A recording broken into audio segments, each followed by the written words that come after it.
কখনো কখনো শহরের শব্দ থেকে পালিয়ে যেতে ইচ্ছে হয়, নিজেকে আরও গভীরভাবে জানতে। আর সেই খোঁজেই আমি চলে এসেছি বাংলাদেশের উত্তর পূর্বের সীমান্ত ঘেঁষা এক জনপদ নেত্রকোনায়। এখানে পাহাড় মেঘ ছুঁয়ে যায়, স্বচ্ছ নদীর জলে প্রকৃতির অপার সৌন্দর্য লুকিয়ে থাকে, আর প্রকৃতি যেন নিজের ভাষায় গল্প বলে। দীর্ঘ পথ পেরিয়ে অবশেষে পৌঁছে গেলাম নেত্রকোনায়। শহরে নয়, শহর থেকে প্রায় ৩৫ কিলোমিটার দূরের ছোট্ট শান্ত একটা জায়গা, দুর্গাপুরে YMCA গেস্ট হাউসে। চারপাশ একদম নিস্তব্ধ। এই জায়গাটা শহরের কোলাহল থেকে অনেক দূরে, কিন্তু প্রকৃতির বেশ কাছাকাছি। আজ রাতটা এখানেই কাটবে, আর আগামীকাল সকাল থেকে শুরু হবে এই পুরো অঞ্চলটা ঘুরে দেখার যাত্রা। নদী, পাহাড়, সীমান্ত আর প্রকৃতির অদেখা সৌন্দর্যের খোঁজে।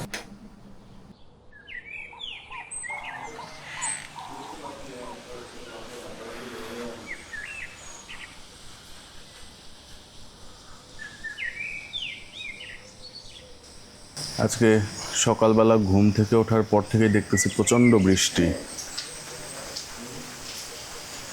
ওয়েদারটা অনেক সুন্দর, ঠান্ডা ঠান্ডা, বৃষ্টি পড়তেছে। আর আছি এখন YMCA-তে। খুব রিল্যাক্স লাগতেছে, শান্ত, নিরিবিলি, একদম সোমেশ্বরী নদীর পাড়ে এই গেস্ট হাউসটা। ঘুমটাও ভাঙছে খুব ভালোভাবে, এবং ঘুমটা হয়েছেও অনেক ভালো। কোয়াইট একটা পরিবেশ। আজকে সকালবেলা ঘুম থেকে উঠেই প্ল্যান ছিল হচ্ছে আশেপাশে ঘুরতে বের হব, কিন্তু যে বৃষ্টি নামাটা নামছে, হয়তো আর একটু দেরি হবে বের হইতে, বাট এই মুহূর্তটা খুব ভালোভাবে এনজয় করতেছি, ভালো লাগতেছে খুব। আরও কিছুক্ষণ এনজয় করি সময়টা। তবে আমাদের আজকের জার্নিটা কিন্তু শুরু হয়েছিল গতকালকে। আর যে কোনো ট্রাভেলের প্রথম এবং প্রধান রসদ হচ্ছে তেল। দেশের ফুয়েল ক্রাইসিস মোটামুটি স্বাভাবিক হওয়ায় পাম্পে এসে দ্রুতই তেল নিতে পারলাম। আর দেখেছেন, আজকের রাস্তাটা কিন্তু একদম ফাঁকা। এখন যাচ্ছি উত্তরাতে আমার সহযাত্রী সাকিব ভাইকে নিতে। ওই যে সামনে যে সুজুকি জিক্সার দেখছেন, ওটাই তিনি রাইড করছেন। আর রাইড করতে করতে পেটের ক্ষুধাটাও আস্তে আস্তে জানান দিচ্ছে। ইতোমধ্যেই গাজীপুরের কাছাকাছিও চলে এসেছি, তাই আমাদের প্রথম বিরতি দিচ্ছি এই হোটেল নিরিবিলিতে।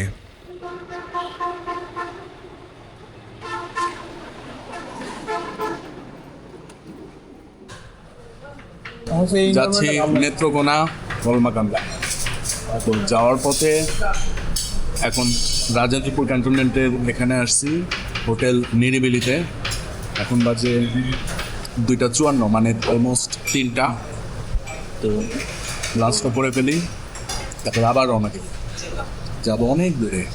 আমার সাথে আছে আমাদের খুব কাছের এক ভাই, সাকিব ভাই। এক্সপেক্ট করতেছি এরকম ওয়েদার থাকাটাই ভালো, বৃষ্টি না আসলেই আই থিঙ্ক বেটার। দেখা যাক বাকি রাস্তা কি হয়, আল্লাহ ভরসা। না, বৃষ্টি ছিল না, ছিল কঠিন রোদ। শহর ছেড়ে আস্তে আস্তে আমরা রুরাল এরিয়ার দিকে যাচ্ছি। তেমন ট্রাফিক নেই আজকে, আর রাস্তাও পর্যাপ্ত ছিমছাম। মনে হচ্ছে প্রকৃতি নতুনভাবে সেজে উঠেছে। আর এই পিচ ঢালা রাস্তায় আমরা দুই বন্ধু, দুই দ্বিচক্র যান দাপিয়ে বেড়াচ্ছি। বন্ধুরা আবার ইচ্ছে হলো ময়মনসিংহে যাবে, সার্কিট হাউসে একটা ছবি তুলবে। দুপুরের রোদ যখন হেলে পড়েছিল, তখনই ব্রহ্মপুত্র নদীর পাড়ের ময়মনসিংহ সার্কিট হাউসের কাছে এসে পৌঁছলাম। এখানে একটা উৎসব ব্যাপার কাজ করছে। কেউ পরিবার পরিজন নিয়ে বের হয়েছে, আর বাকিরাই বিশাল বড় মাঠে ফুটবল, ক্রিকেট খেলছে। কিন্তু আমাদের আর ওয়েট করা পসিবল না, অলরেডি সন্ধ্যা হয়ে গেছে, আর আমাদের পৌঁছতে হবে নেত্রকোনাতে YMCA-তে। আমরা ট্রাই করতেছি যত তাড়াতাড়ি বাইক চালিয়ে আমাদের ডেস্টিনেশনে পৌঁছানো যায়। দুই পাশে ধান ক্ষেতের মাঝখান দিয়ে সুন্দর একটা রাস্তা, বাইক চালিয়ে যাচ্ছি, আর ঠান্ডা একটা বাতাস গায়ে লাগতেছে। একটা অন্যরকম একটা অনুভূতি কাজ করতেছে। এখন মাঝপথে এখন একটা ছোট বিরতি দিলাম, হালকা পাতলা কিছু খাওয়া দাওয়া করে আবারও আমরা রওনা দিচ্ছি নেত্রকোনার দিকে, নেত্রকোনা না অ্যাকচুয়ালি ওয়াইএমসিএতে, নেত্রকোনা থেকে এটা প্রায় 30 কিলোমিটার দূরে ওয়াইএমসিএতেও চলে এসেছি। টোটালি অন্ধকার হয়ে গেছে, বাইক চালিয়ে আস্তে আস্তে ওয়াইএমসির ভিতরে এখন আমরা ঢুকছি।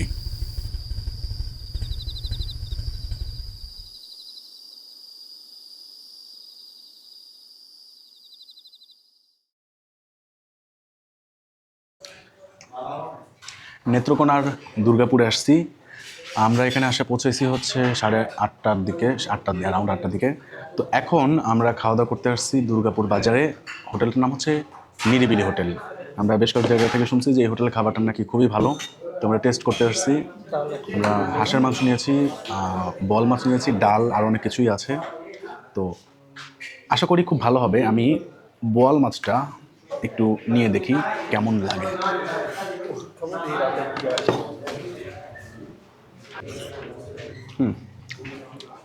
ভালো টেস্ট আছে এবং খাওয়া শেষে আবার কথা হবে। ক্ষুধা পেটে খুবই আয়েশ করে খাওয়া দাওয়া করলাম। আমাদের বললো যে খাবারটা ছিল দুপুরের, বাট এখন তো নতুন করে খাবার রান্না করা পসিবল না। তো এনাফ, মানে ক্ষুধা পেটে ছিলাম এবং খাবারটা খেলাম, মজা পাইছি খুবই। আপনারা খেয়ে দেখতে পারেন। এটা হচ্ছে নিরিবিলি হোটেল, এটা হচ্ছে নেত্রকোনাতে দুর্গাপুরে। জায়গাটা খুবই ভালো, রেকমেন্ডেড। পাখির সাউন্ডে আজকে সকালে ঘুমটা ভাঙলো। আর কিছুক্ষণ ওয়াইএমসিএতে ঘুরে ফিরে আমরা চলে গেলাম দুর্গাপুরে ব্রেকফাস্ট করতে।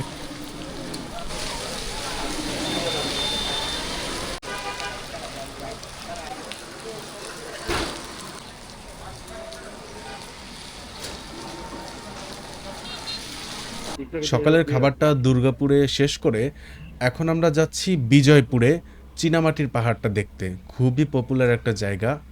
তো এখানে চীনামাটির পাহাড় দেখতে, এটা হচ্ছে বিজয়পুরে অবস্থিত। সেখানে যাওয়ার দুটো রাস্তা আছে, দুটোই নদীপথেই। এক পথে গেলে আমাকে নৌকাতে বাইক তুলতে হবে, তারপরে আমি যেতে পারবো। আর একটা হচ্ছে এই যে ব্রিজটা দেখতে পাচ্ছেন, এখন যে ব্রিজে উঠলাম, এই ব্রিজের নাম হচ্ছে সোমেশ্বরী ব্রিজ, নিচে সোমেশ্বরী নদী। তো সামনে গিয়ে যেটা জানতে পারলাম, এই ব্রিজের নিচে দিয়ে একটা রাস্তা চলে গেছে, সেটা দিয়ে আর একটা রাস্তা আছে। এই পথে গেলে আমাকে নৌকায় আমার বাইকটা তুলতে হবে না। আমি খুব সহজভাবেই আপনার আশা করি কিছুক্ষণের মধ্যে আপনারা দেখতে পাবেন কিভাবে আমি বাইকটা নিয়ে এই রাস্তা দিয়ে যাব। আমরা ম্যাপ ধরে ধরে আগাচ্ছিলাম, কারণ যেহেতু রাস্তাটা আমাদের কাছে একদমই আননোন, আমরা ম্যাপের পুরো ডিরেকশনটা ফলো করছিলাম। আর দেখতে পাচ্ছেন যে বৃষ্টির মধ্যে মোবাইলটা পলিথিন দিয়ে ঢেকে রাখা হয়েছে। আর রাস্তাগুলো একদম ভাঙা চূড়ো টাইপের একটা রাস্তা।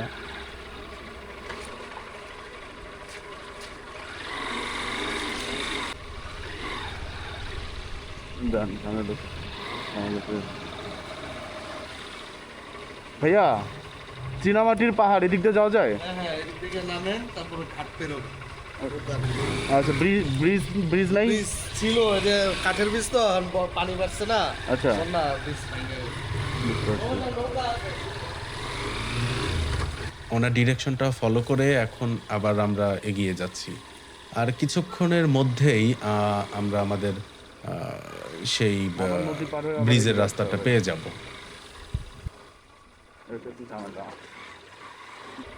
দেখেছেন, আমরা এই যে মাটির রাস্তায় বাইক চালিয়ে অলমোস্ট নদীর কাছাকাছি চলে আসছি। আর ওই যে ওটা হচ্ছে নদী, আর বামে দেখা যাচ্ছে কি না ওই যে ব্রিজটা দেখা যাচ্ছে, এটাকে আসলে ব্রিজ বলা যায় কি না, কারণ হচ্ছে যে নদীতে মাটি এবং বালি ফেলে, অ্যাকচুয়ালি বালির পরিমাণটাই বেশি, এই বালি ফেলে এখানে যাওয়ার ব্যবস্থা করা হয়েছে। যখন বর্ষাকাল আসে তখন আসলে এটা ডুবে যায়। এই যে হ্যাঁ, উনি বলল যে যাওয়া যায় এই রাস্তা দিয়ে। এখন আমরা সাবধানে বাইকটা নিয়ে ওপারে যাব। রাস্তাটা কিন্তু প্রচণ্ড পিচ্ছিল, আর আমার চাকাতে মানে বালি মাটি ঢুকে গ্রিপ নিতে একটু সমস্যা করছিল। হ্যাঁ, ভিডিও। আমার বন্ধু সাকিব ভাই, সে একটু সামনে এগিয়ে যাচ্ছে, আমি পিছন থেকে তাকে ভিডিও করব।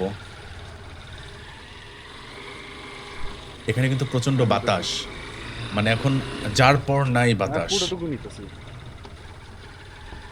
আমরা খুব সাবধানে বাইকটা চালায় নিয়ে যাচ্ছি। আর এই যে ডান পাশে ওই যে দূরে যে দেখা যাচ্ছে পাহাড়, ওটাই হচ্ছে ইন্ডিয়া। এই জায়গাতে বালি অনেক বেশি, খুব সাবধানে বাইকটা নিয়ে যেতে হচ্ছিল। অনেক অনেক কষ্টে আসলে বাইকটা চালানো লাগতেছে এখন। এই অবস্থায় যদি বাইকটা স্লিপ করে এই পানিতে পড়ে যায়, অবস্থা অনেক বেশি বেগতিক খারাপ হয়ে যাবে। সাকিব ভাই মোটামুটি রাস্তা অনেকখানি পার হয়ে গেছে, আমি তার পিছে পিছে খুবই সাবধানে বাইকটা চালাচ্ছিলাম। সর্বোচ্চ থ্রোটল দিয়ে বাইকটা আমি চালিয়ে নিয়ে যাওয়ার চেষ্টা করছি। মোটামুটি নদীর মাঝখানেই চলে আসছি। হ্যাঁ এখনো চলতেছে, আমি ভিডিও অফ করিনি। ব্যাক করতে হলে তো আবার এই রাস্তা দিয়ে ব্যাক করা লাগবে ভাই, তখন 4K-তে ভিডিও রেকর্ডটা করবো, আমি 1024-এ করছি। মোটামুটি আমরা এই সমস্যার নদীটা পার হয়ে গেলাম, অনেক কষ্টে জায়গাটা পার হলাম। 20 টাকা যাচ্ছে, মানে এই নদীর পার হতে হলে প্রত্যেকটা বাইকের জন্য 10 টাকা করে, 2 বাইকের 20 টাকা আসলে চার্জ দিতে হয়। এই যে আর একটা জায়গা, খুবই পিচ্ছিল একটা জায়গা, উপরের দিকে উঠতে হবে, বাট মাটির কারণে, পিচ্ছিল মাটির কারণে চাকাটা গ্রিপ পেতে সমস্যা হচ্ছে খুব। আল্লাহর নামে তবুও চালাচ্ছি। উনি একটু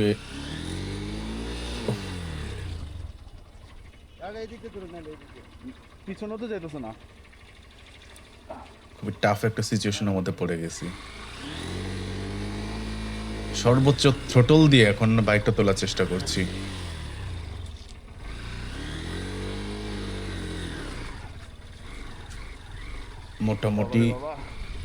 মোটামুটি পার পেলাম এই যাত্রায়।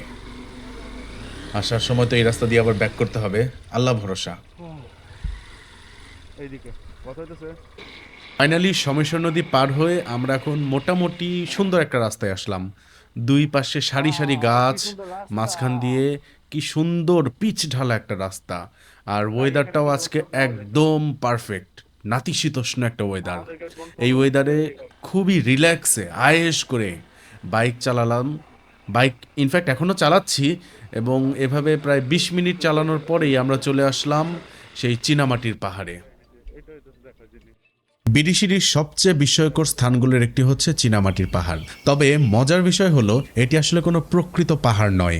বহু বছর ধরে চীনামাটি বা কাওলিন উত্তোলনের ফলে তৈরি হওয়া বিশাল খাদ, ঢাল আর রঙিন মাটির স্তরগুলো দূর থেকে পাহাড়ের মতো দেখায়। এই অঞ্চলের মাটির স্তরগুলো ভূতত্ত্ববিদের মতে কয়েক মিলিয়ন বছরের পুরনো, অর্থাৎ 20 থেকে 50 লক্ষ বছর আগে প্রকৃতির দীর্ঘ প্রক্রিয়ায় এই খনিজ স্তরগুলো গঠিত হয়েছিল, যখন মানব সভ্যতার অস্তিত্বই ছিল না। আজ আমরা যে নীল পানির লেক আর চমৎকার ভূদৃশ্য দেখি, যদিও এখন ওয়েদারের কারণে পানিটা নীল দেখাচ্ছে না, তবে নর্মালি তো তা দেখায়। তার অনেকটাই তৈরি হয়েছে চীনামাটির উত্তোলনের ফলে। খনির গভীর গর্তগুলোতে বছরের পর বছর পানি জমে সৃষ্টি হয় এই অনন্য দৃশ্য।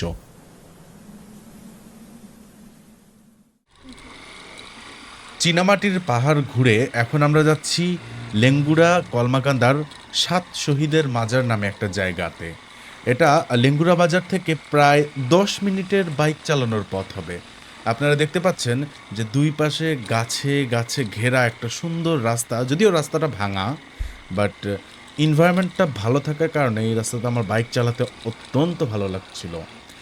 আর এটা যেহেতু 10 মিনিটের পথ, খুব বেশিক্ষণ সময় লাগবে না আমাদের 7 শহীদের মাজারের কাছে পৌঁছতে। আর ওই যে দূরে যে পাহাড়ের একটা রেঞ্জ দেখা যাচ্ছে, ওটা কিন্তু আসলে বাংলাদেশের না, ওখান থেকে আসলে ভারত শুরু হয়ে গেছে। আর কিছুক্ষণের মধ্যেই আমরা সেই পাহাড়ের কাছে চলে আসব, অর্থাৎ বাংলাদেশের বর্ডারের শেষ প্রান্তে। এখনই আমরা পৌঁছে যাব। চলে আসছি লেঙ্গুরা বাজার। এখানে একটা শহীদ মিনার আছে, তো শহীদ মিনারটা দেখতে এখানে আসার অনেকগুলো কারণের মধ্যে 2টা কারণ বলতে গেলে, শহীদ মিনার ঐতিহাসিক একটা প্লেস, আর হচ্ছে এখানকারই দেখেন এই পাহাড়গুলো, এই পাহাড়গুলো কিন্তু হচ্ছে ইন্ডিয়ার। আমরা বাংলাদেশের রাস্তা দিয়ে হাঁটতেছি, বাট দুই পাশে যা দেখতে পাচ্ছেন এগুলো হচ্ছে ইন্ডিয়ার। একদম বর্ডার এরিয়ার ভিতরে ঢুকলাম। জায়গাটা সুন্দর, আর আজকের ওয়েদারটা অনেক সুন্দর হওয়ার কারণে প্রেশার ফিল হচ্ছে না।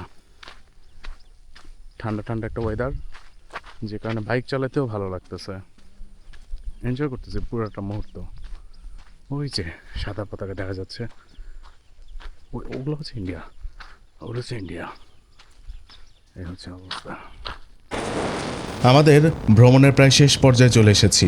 এখন আমরা লেঙ্গুরা বাজার কলমাকান্দা রুটের সবচাইতে সুন্দর যে রাস্তা সেদিক দিয়েই যাচ্ছি। বামে সুবিশাল ভারতীয় পাহাড়, দেখতে অনেক বেশি পিসফুল লাগছে, আবার খারাপও লাগছে। পাহাড়গুলো শুধু দূর থেকেই দেখতে পাচ্ছি, কিন্তু যেতে পারছি না, কারণ তা সম্পূর্ণ অন্য একটি দেশের সম্পদ। এই ছোট্ট ব্যথা নিয়েই ফিরে যাচ্ছি আমার নিজের গন্তব্যে। এই চ্যানেলের এটাই আমার প্রথম ভিডিও। চেষ্টা করব আরও সুন্দর সুন্দর ভ্রমণের গল্প নিয়ে হাজির হতে। প্রথম এই ভিডিওতে হয়তো কিছু ভুল ত্রুটি থাকতেও পারে, সেগুলো আপনার ক্ষমা সুন্দর দৃষ্টিতে দেখবেন, আর অবশ্যই সাথেই থাকবেন। ধন্যবাদ।